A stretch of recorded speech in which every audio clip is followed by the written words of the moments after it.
Saab Shaath is an author and Middle East expert who joins us from Belfast to perhaps shed what's going on maybe behind the scenes here.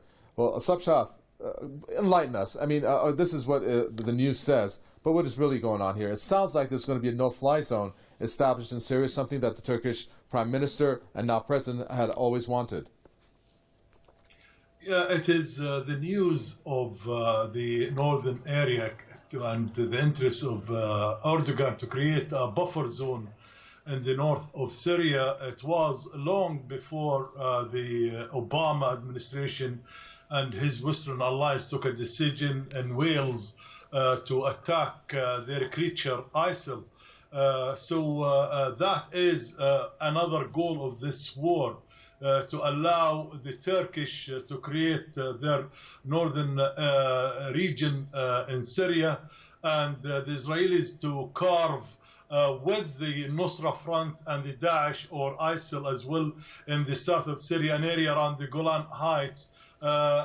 This area, the Turkish wanted to be done according to the way when the Americans imposed the no-fly zone in Iraq in the 90s, and that resulted in the development and the creation of what we have now or today, the Kurdish regional area of Kurdistan of Iraq.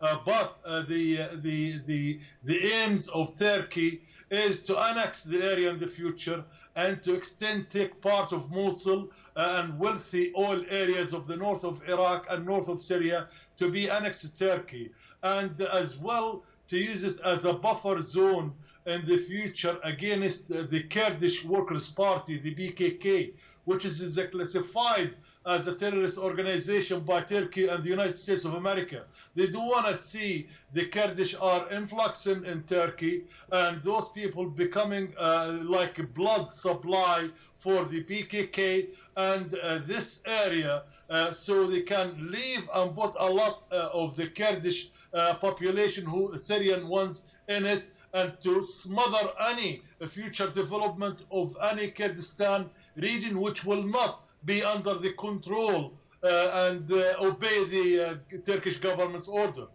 So do you think that Turkey is going to stop there, or is it going to, what by many accounts appears now to be evolving into the U.S. and its coalition using this ISIL threat as a pretext to try to push Assad out of power? Do you think Turkey is going to be involved in that scenario, if that is something that may happen, which many are saying it may?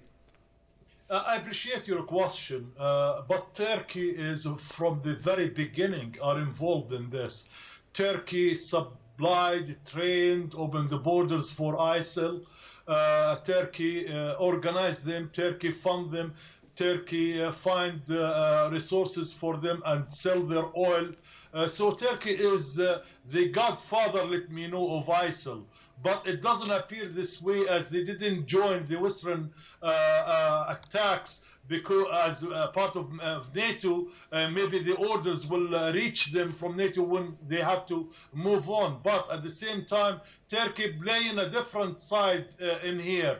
Turkey wanted to carve areas and to annex it to itself. And Turkey using this kind of a group in the future, it can support them and back them up, especially with the idea when they have some diplomatic members of the Turkish government or the consuls were kidnapped by them and they released them. There is local deals, but at the ground, Turkey is active. Turkey is more active than the Americans in this war in support of ISIL, not in fighting them, since we know the Western agenda was to contain them, not to destroy ISIL, so to stop them from attacking the Kurdish northern Iraq region. And the Turkish going to use this to their interest very, very well indeed, and we'll see how they're going to play that in the future. Thank you very much for that. As usual, a pleasure. Author, Middle East expert, Saab Shaath there from Belfast.